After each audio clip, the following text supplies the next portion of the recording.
Warfare often boils down to money and costs.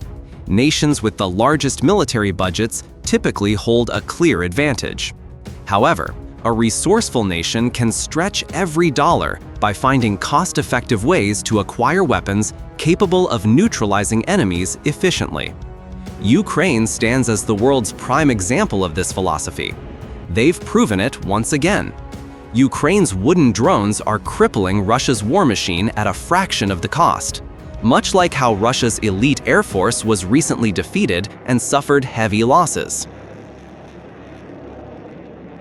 On August 13, former Forbes military contributor David Axe reported in Euromaidan Press that Ukraine's army and air force executed a devastating strike 2 days earlier. Targeting a Russian military cluster in Bakhmut, a key fortress city in the war, Ukraine launched a coordinated airstrike that obliterated the area.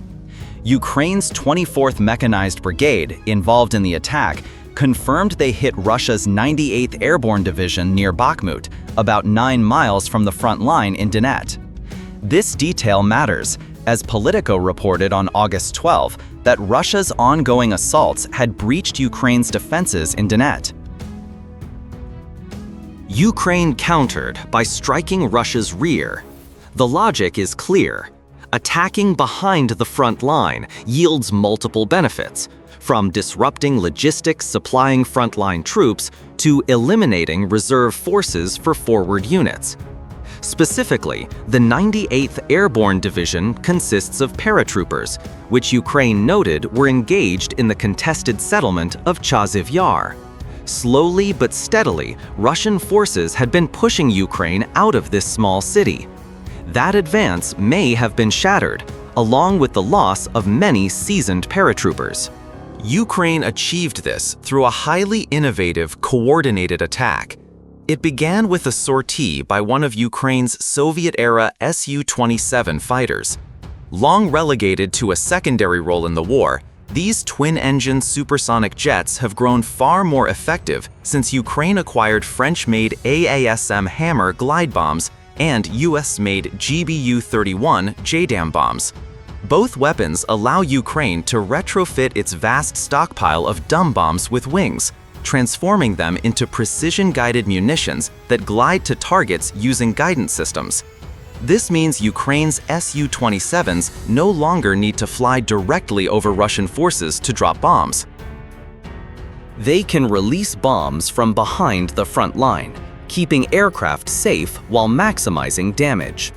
That appears to be what happened on August 11, when Ukraine deployed an Su-27 with Western glide bombs to devastate paratroopers of the 98th Airborne Division. However, the fighter and its bombs alone weren't enough to complete the mission. Ukraine needed to locate targets beforehand and assess damage afterward. Enter the Privet 299. The second element of the coordinated attack, Ukraine's Privet drone, is a rare case of Ukraine drawing inspiration from Russian innovation. Axe noted that these drones may resemble Russia's Privet 82 fixed-wing unmanned aerial vehicles, UAVs, that differ from others in a critical way. They're made of wood. While not the most durable material, wood is sturdy enough for one-way drone flights. Forbes' David Hambling reported in a June 2023 article on Russia's wooden drones. Russia capitalized on this by using wooden drones for kamikaze raids. Far cheaper than conventional drones and advanced weapons, the Privet 82 became a valuable tool in Russia's arsenal. Ukraine appears to have adapted this concept. The Privet 299 likely carries explosives, enabling it to function as a kamikaze drone. However, on August 11, Ukraine used its new drone to scout the 98th Airborne Division's positions near Bakhmut. Before the Su-27 struck with glide bombs, Ukraine's new Privet drones provided coordinates and detailed intelligence on optimal strike points. Afterward, these drones returned to survey the scene and confirm the target was hit. This is where Ukraine's tweaks shine. Ukraine seems to use its new wooden drones for reconnaissance, while staying quiet about their potential secondary role as kamikaze drones. More importantly, the message is clear. 3 words suggest Ukraine's new wooden drones may be reusable, unlike one-way attack drones never meant to return to base. If Russia's Prevent 82 innovation was a low-cost wooden drone, Ukraine's evolution of that idea offers even greater savings through reusability. But reconnaissance wasn't all Ukraine's new Prevent did. The 24th Mechanized Brigade provided more details in an August 11 post on X announcing the Bakhmut strike. The 24-second video, likely filmed by a Ukrainian reconnaissance drone, possibly even a Privet 299, matters less for the drone itself and more for the footage it captured. Within seconds, the video zooms in on a building, reportedly in Bakhmut. Then, an explosion occurs, seemingly too small to be caused by an AASM Hammer or GBU-31 JDAM. This was a drone strike. According to the 24th Mechanized Brigade, the footage shows a wooden Privet 299 delivering a powerful explosive payload right to the 98th Airborne Division's doorstep. Observe, wait, strike. Ukraine's new drone appears capable of it all. So, what did Ukraine achieve with the August 11 Bakhmut strike? At minimum, it neutralized part of Russia's 98th Airborne Division. This unit has been a potent weapon for Russian President Vladimir Putin against Ukraine for over a decade. Members of this division were confirmed in Ukraine's Donbass region during Russia's initial 2014 invasion. Elements of its 217th Airborne Regiment were among the first deployed to Belarus before Russia's February 2022 invasion, arriving in Allied territory a month before the so-called Special Military Operation began. The 98th Airborne Division was part of the initial assault on Kyiv when Russian forces poured in, and has since fought in campaigns in and around Donetsk, Bakhmut, and Ivanivske. Since April 2024, the division has been battling in Chaziv Yar, where it was advancing when Ukraine's Su-27 and new Privet 299 drones struck. This isn't an ordinary Russian division. It's a force Russia has leveraged since targeting Ukraine, and it's proven effective. Yet, we know a bit about the Privet 82, which seems to have inspired Ukraine's new wooden drone. Euromaidan Press reported that Russia's Privet UAV, made of plywood, costs just a few $1,000s to build. Designed by a startup called Oko, this drone impresses not only for its cost effectiveness, but also for its ability to travel about 31 miles while carrying an 11-pound warhead. That range far exceeds fiber optic guided first-person view FPV drones. In January, Defense Express reported that Ukraine developed a drone capable of traveling 25 miles, but it required a fiber optic connection to its operator. Ukraine's new wooden drones likely avoid this issue. They can travel farther, hit just as hard, and leave no trace without fiber optic cables. Returning to the Privet 82, Hamblin's Forbes article reinforces these points. Russia's wooden drones can strike targets over 30 miles away, outranging FPV drones with heavier warheads and a fraction of the cost of other weapons. Hambling also provided a specific price, $1,000 per drone. If Ukraine's Privet 299 is indeed an improved version of the Privet 82 and can be built for a similar cost, August 11 may just be the beginning of what Ukraine does with this weapon. The 24th Mechanized Brigade called the drone used in the August 11 strike brand new. By all accounts, this could be the first confirmed combat test of Ukraine's Privet. If so, it passed with flying colors.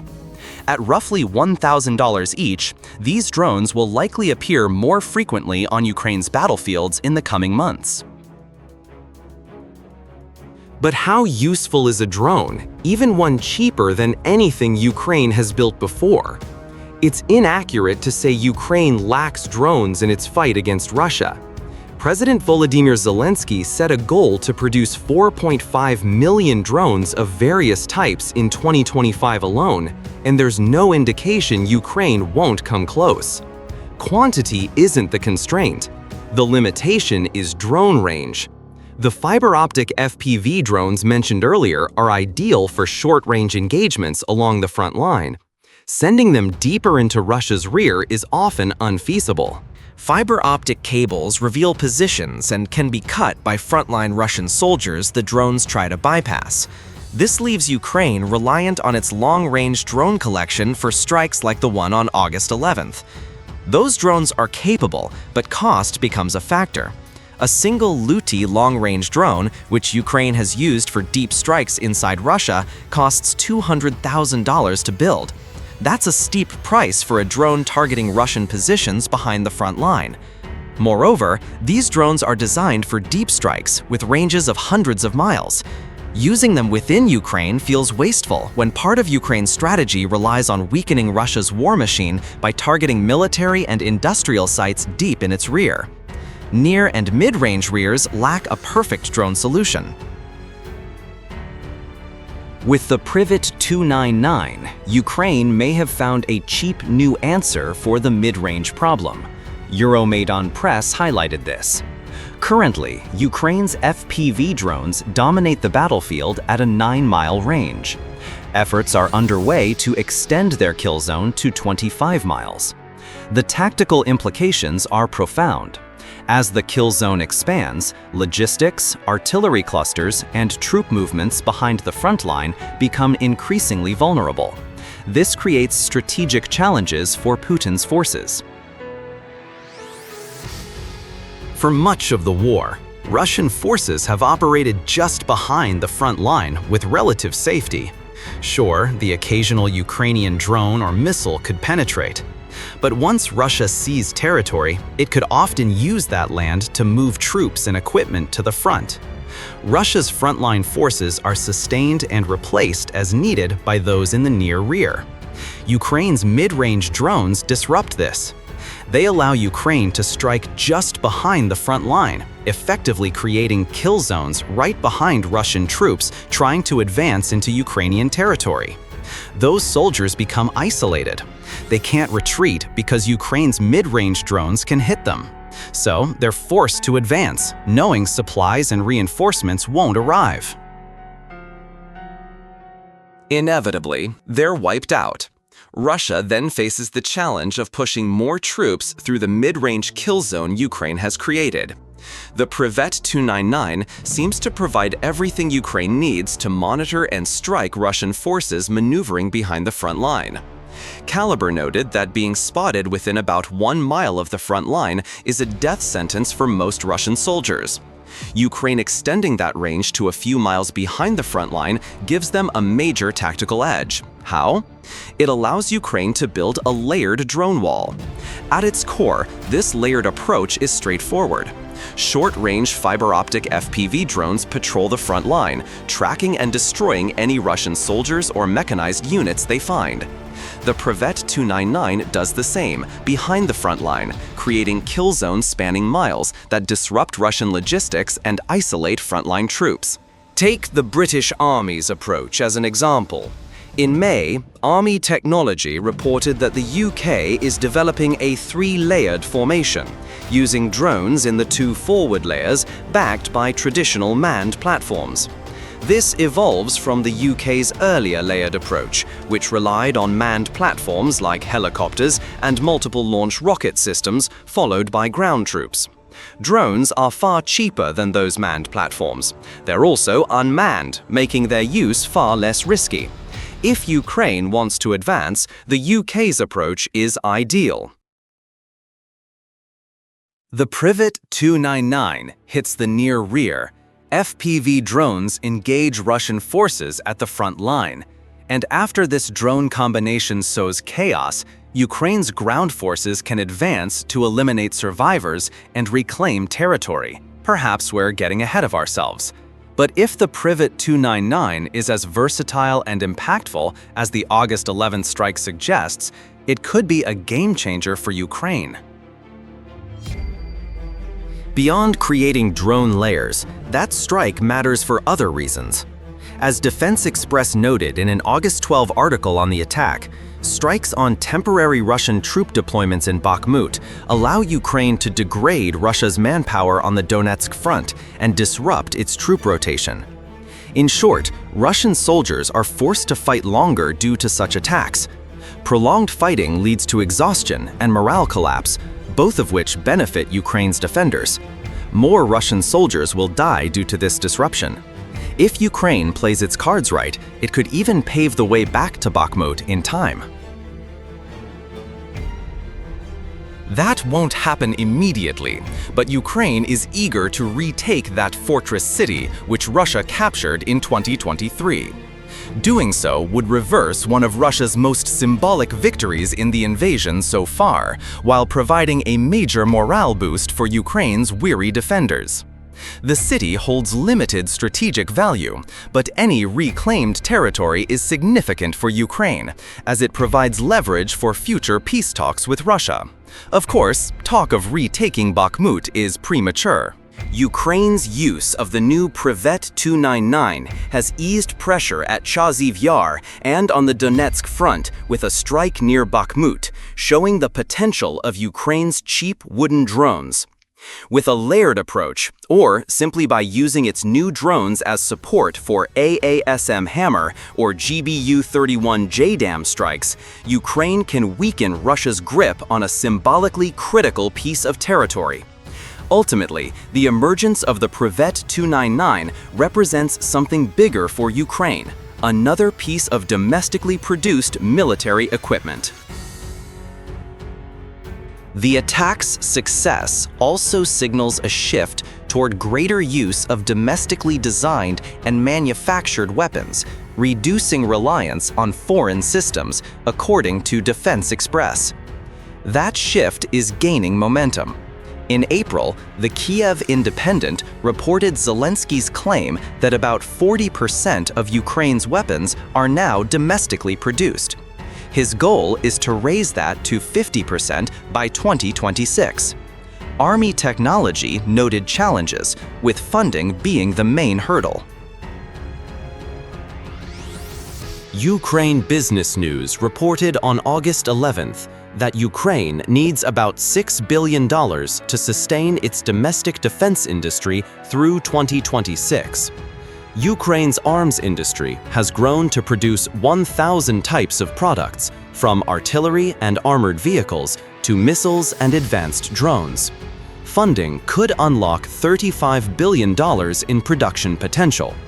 Based on the $6 billion needed through 2026, $35 billion would allow Ukraine to domestically produce most of its equipment.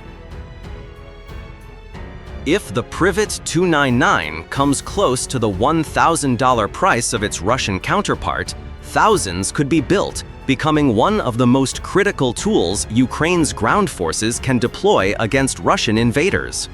August 11 served as proof of concept.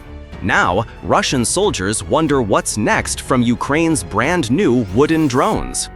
While these drones threaten Russia's near rear, Ukraine's long-range drones are inflicting serious damage inside Russia itself. In a matter of hours, Ukraine achieved what Western sanctions might take years to accomplish.